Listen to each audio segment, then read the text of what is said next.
Hi guys. So I've been traveling the last few weeks, which is why I haven't had a video up, and it's given me some perspective about cosmopolitan life and how urbanization has damaged recent generations, and especially how it's damaged millennials. So in ancient cities, most of the commerce was done by people just passing through. Typically people that had mastered a craft or a farming technique within their own community would bring goods into the city center to be traded, then would go back to their communities and their families. Today, especially with millennials, there's a strong drive to move to cities to prove yourself, to access what seems to be unprecedented opportunity, and to find yourself, to find out what you're really worth, what you believe, what you are, who you are. And while I think that there's some merit to going off alone and gaining experiences that teach you independence and how to apply these skills to other areas of your life, I don't think that this is the typical city living experience for a bright-eyed man or woman in their 20s moving to an urban center for the first time. I think a more typical experience is that a millennial with no skills and serious arrested development moves to a city with no social network, gets their cheap labor exploited throughout their 20s, has a bunch of meaningless hookups, and never really develops any worthwhile skill set, all the while foregoing the kinds of relationships that would lead to marriage and a family. Also, you can't save because you're hemorrhaging money to barely stay afloat. So unless you're working towards a career that you only have an opportunity to pursue in a city, you're actively working against your means, financial and otherwise, to have a family and a strong community of like-minded peers to help bolster you. And despite that there is seemingly more availability for relationships, it is actually much more difficult to meet and form lasting bonds with people in cities. In a town or a community with shared traditions and customs, men and women that meet will already have a high trust factor and will not interact initially with their guards up. But in a multicultural city, few traditions or commonalities will bind you to the person next to you, so there's a level of mistrust that kind of has to be stripped away in order to just know the basics about somebody else. So rarely do I meet a longtime city dweller that isn't somewhat hardened, and myself included. There's just little room for warmth and for understanding, and it makes it more difficult to forge these social bonds.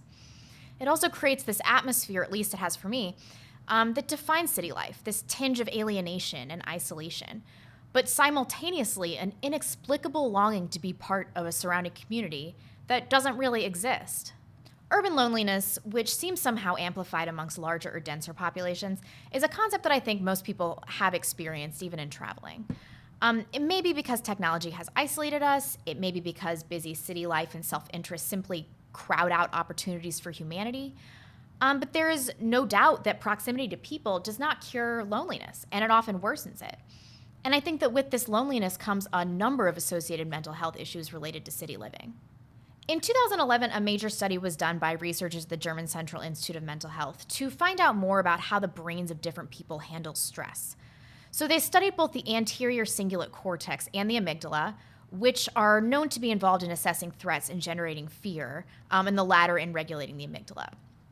So they found that in stressed out city dwellers, the amygdala of their participants appeared more active on the scanner, but less so in people in small towns and even less so in people in the countryside. I found this unsurprising because in cities you are facing stress responses constantly, and this was something that really wore me down in New York and in Los Angeles. Basic things like getting groceries or running a simple errand carry a very, very high level of stress. And you're constantly trying to avoid getting hit by bikes and cars.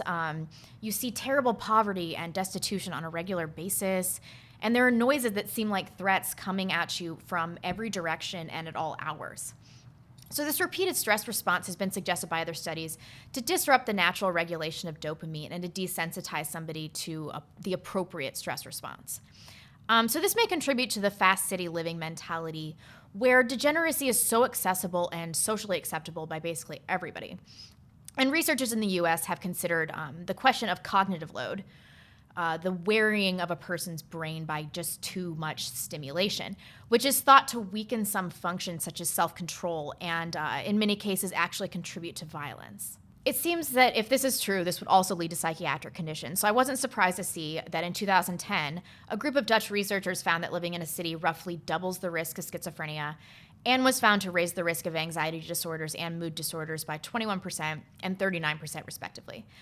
But a bit of a disclaimer on these studies, there also might be some selection bias in that cities draw in people with pre-existing mental health issues. And also these studies had very, very small sample sizes. But this data is still worth a review, and I've linked it below. So millennials who are already poor and strained, who typically have divorced parents, have arrested development, have not been given the proper foundation to succeed in relationships, nor have we been given the proper foundation for career success through academia, nor have we dealt with any real hardships or confrontation in our lives, are seeking validation through our moves to big cities, since we do have a lot of ingenuity and energy as a generation to offer. We feel lost and like this is a rite of passage that will help define us and show preceding generations that we have value. In turn, city life shakes us down financially, prevents us from building our own family unit, isolates us from the human condition, and perpetuates mental health issues that were already particularly problematic for our generation because so many millennials were raised in broken or dysfunctional homes or were put in daycare. And to compound this, when you move to a big city, there's tremendous pressure to at least maintain the appearance of success. So you're less likely to seek help for mental health issues or for substance abuse issues. And I really believe that this explains, at least in part, why we have a permanently adolescent generation filled with weak men and then these overbearing masculine feminists. And we have difficulty pair bonding. We have problems having successful marriages and relationships, and very few people are starting families. I think we know what we need to be happy. We have all these age-old traditions here to guide us that we have completely discarded in our hubris, or perhaps in our lack of self-awareness and understanding. After all, we have been outright lied to about what would fulfill us by preceding generations, and we've been used to conduct perhaps the most dismal failure of a social experiment in the history of mankind, which is feminism. As a generation, if we want to turn the ship around, college students now that want to have families and don't want to compromise their sense of community or their career prospects should gear their education towards self-employment so that they can have that freedom. While I still understand the merits of city living and do live in a city now, I think most people that move to large urban centers are seeking something that they could more easily build somewhere that they could feel like they belong, not just drift through or barely exist within. So thank you for watching, and I will see you guys later in the week. Bye.